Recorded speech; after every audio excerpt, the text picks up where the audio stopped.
अस्सलाम वालेकुम नाजरीन, कैसे हैं आप सब। मैं नूर हसन आपका स्वागत करता हूं रिएक्शन चैनल पर। नईम भाई नहीं आए अभी तक, बस उन्हीं का वेट हो रहा है। आ गया भाई आ गया। अस्सलाम वालेकुम। वालेकुम अस्सलाम। नईम भाई कैसे हैं आप? बस बढ़िया भाई बढ़िया। और बस क्या बात है, आज तो बड़े स्मार्ट लग रहे हो भाई। कहाँ जा रहा हूँ? शादी में जा रहा हूँ क्या? जी भाई, शादी में जा रहा हूँ। जिनों की? जिनकी शादी? भाई जिनों की शादी है, क्या बात है। बिल्कुल हाँ, जिनकी शादी होती है, बट मैं तो इंसानों की शादी में जा रहा हूँ। नहीं, जिनों की भी शादियाँ होती हैं भाई। बिल्कुल बिल्कुल होती हैं जिनों की शादियाँ। अच्छे दिखाओ यार फिर हमें। मतलब आपको पता नहीं जिनकी शादी कैसे कैसे होती है? नहीं यार, वो तो इत्तेफाक से मुंह से निकल गया कि जिनों की शादियों में जा रहा हूँ तो भाई आपके मुंह से निकल गया। बचपन की याद आ गई। भाई बचपनों में याद आ गई भाई। जिनों की बातें होती थी। जिन तो जिनों की शादी भी होती है और आप देखना चाहेंगे? भाई मैंने तो ऐसे ही बोला था, उन्होंने हकीकत में भाई। अल्लाह ताला ने दुनिया में हर तरह की मखलूकात को पैदा फरमाया है, जिसमें इंसान और जिन्नात भी शामिल हैं, और अल्लाह ने इन्हीं में से इनके जोड़े भी पैदा फरमाए हैं। कुछ लोगों का ख्याल है कि जिन्नात शादी नहीं करते, लेकिन कुरान करीम में यह बात साबित है कि जिन्नात शादी करते हैं और अपने बच्चों को भी पैदा करते हैं। यह बात भी सच है कि इनका निकाह भी पढ़वाया जाता है और उनकी शादी भी इंसानों की तरह होती है। बल्कि मुसलमानों की तमाम जमातें जिनों के वजूद को मानती हैं, इसी तरह तमाम कुफ्फार और अहले किताब भी जिनों के वजूद को तस्लीम करते हैं। इसी तरह मुशरिकीन अरब बल्कि तमाम फिरके और जमातें जिनों के वजूद को तस्लीम करती हैं। लिहाजा इस वीडियो में जिन्नात की शादी के हवाले से बात करेंगे कि जिन्नात शादी कैसे करते हैं और उनकी शादी में क्या क्या होता है। एक दिलचस्प और सच्चा वाकया आपको बताएंगे कि जब एक मौलाना साहब ने गलती से जिन्नात का निकाह पढ़ा दिया तो उसके बाद जिन्नातों ने उसके साथ क्या किया।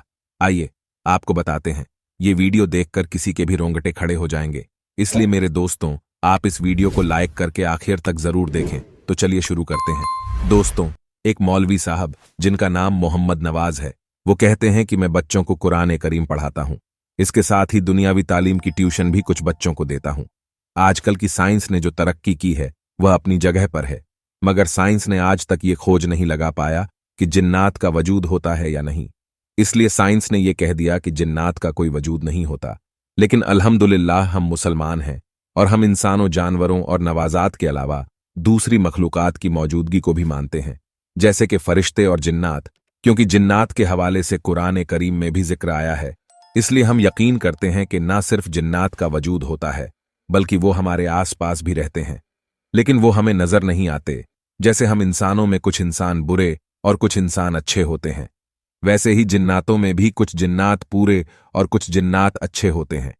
और आज मैं आपको जो वाक्या सुनाने वाला हूं वो बुरे जिन्नातों का नहीं बल्कि अच्छे जिन्नातों का है।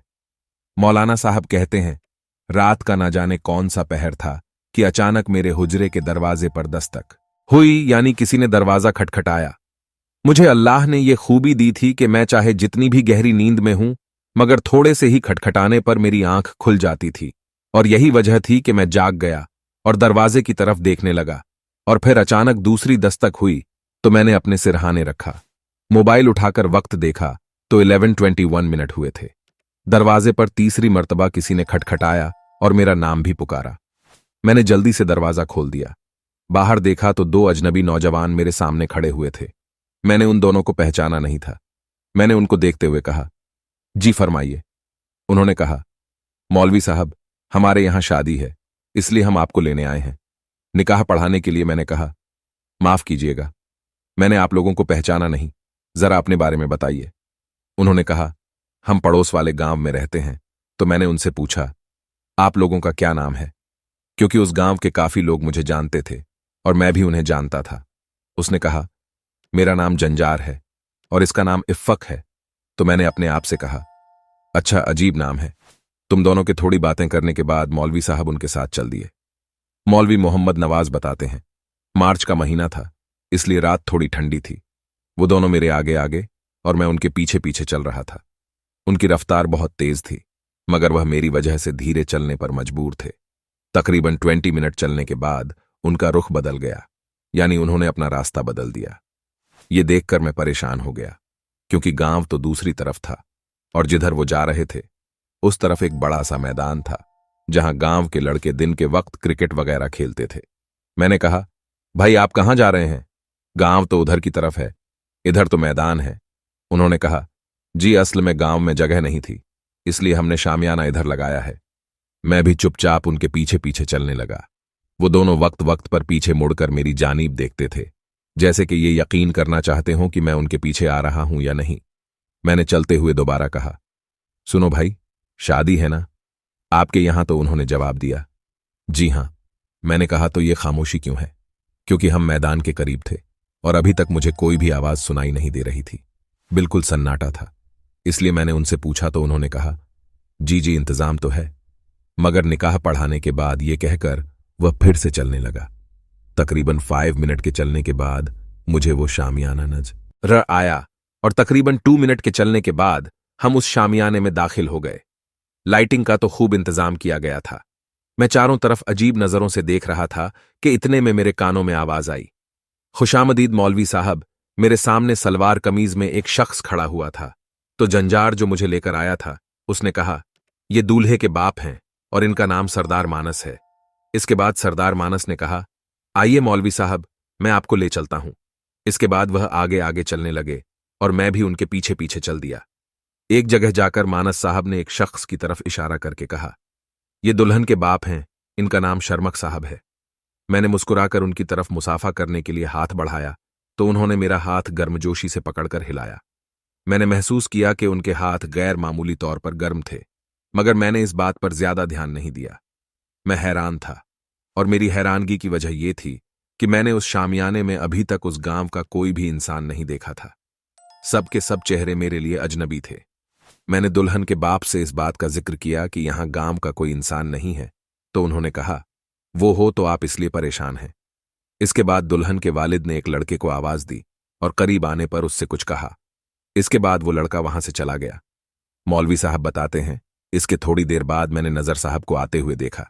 नजर साहब की इसी गांव में परचूनी की दुकान थी, यानी परचून की दुकान थी। उसके बाद अहमद खान साहब मिले, शेर दिल साहब मिले, गुलाम अली और शाहिद अली। इन सबको मैंने देखा, तब जाकर मुझे इत्मीनान हुआ। मैंने पूछा, नजर साहब, आपकी दुकान कैसी चल रही है? नजर साहब ने चौंकते हुए जवाब दिया, दुकान अच्छी चल रही है।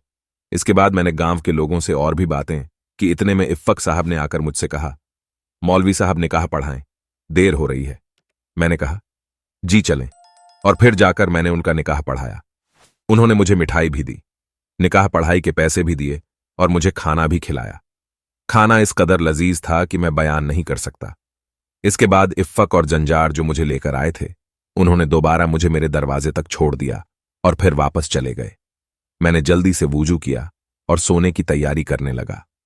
वूजू करके जब मैं बिस्तर पर लेटा तो जहन में ख्याल आया कि देखूं तो सही टाइम कितना हुआ है। मैंने सोचा, अगर नमाज़े फज्र का वक्त करीब हुआ तो पहले नमाज पढ़ूंगा, क्योंकि आने जाने में काफी देर लग गई है, तो शायद हो सकता है नमाज़े फज्र का वक्त होने वाला हो। इसी ख्याल से मैंने मोबाइल निकाला और टाइम देखने लगा।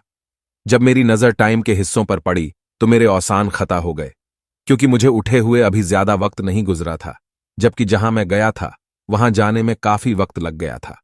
फिर मैंने सुबह को उस गांव में जाकर जिन लोगों से मैं मिला था, यानी जिनसे मैंने बारात में मुलाकात की थी, उनसे रात के वाकयात के बारे में पूछा तो उन लोगों ने कहा कि वो तो रात को अपने घर से कहीं निकले ही नहीं, उन्होंने किसी भी शादी में शिरकत नहीं की। मैं बहुत हैरान हुआ और वापस आ गया। जब मैंने मिठाई और निकाह के पैसे देखे तो मुझे यकीन हो गया कि नहीं, ये मेरा वहम नहीं है, बल्कि मैंने यकीनन शादी में शिरकत की थी। इसके बाद मुझे पता चला कि जिस शादी में मैंने शिरकत की थी वो इंसानों की नहीं बल्कि जिन्नातों की शादी थी, और मैंने जिन्नात का निकाह पढ़ाया था। आज भी जब ये वाकया मुझे याद आता है तो मेरे रोंगटे खड़े हो जाते हैं कि मैंने अपनी जिंदगी में एक जिन्नजादे का निकाह पढ़ाया है।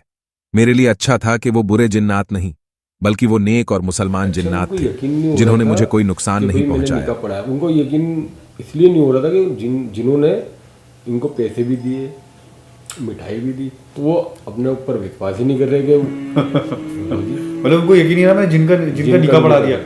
जब उन्होंने मिठाई और वो देखी तब सोचा, यार वाकई में मैंने कि भाई जिनका निकाह पढ़ाया है। मतलब उनके रोंगटे खड़े हो गए जब उन्होंने सोचा। तो अल्लाह की मखलूकात है वो। मैंने तो आज ऐसे ही बोला था कि भाई जिनों की शादी, मतलब मजाक में आपने बोला और मजाक में पूरी कहानी सामने आ गई कि भाई जिन भी शादी करते हैं उनका भी निकाह होता है। जैसे हमारी मखलूक़ात है, जैसे इंसान है, वैसे ही जिन्नात भी और फरिश्ते भी हैं। और ये हमारा यकीन है कि हम कुरान में हैं, तो हमें तो यकीन करना ही करना है। करने ही है, सही बात है। तो कैसी लगी आपको ये? बहुत बढ़िया लगी। कुछ नया देखने को मिला, नया अरे बिल्कुल जानने नया, को मिला। बिल्कुल जानने को मिला। मैं तो मजाक समझ रहा था और मजाक में मैंने आपसे कहा। बिल्कुल आपने मजाक नहीं कहा था, और देखिए ये वाकई में है। हकीकत है। आपके साथ हमारा आज व्यूवर्स को पता चल गया कि जिन भी शादी करते हैं और जिन भी होते हैं, उनके बच्चे भी होते हैं। बच्चे भी होते हैं।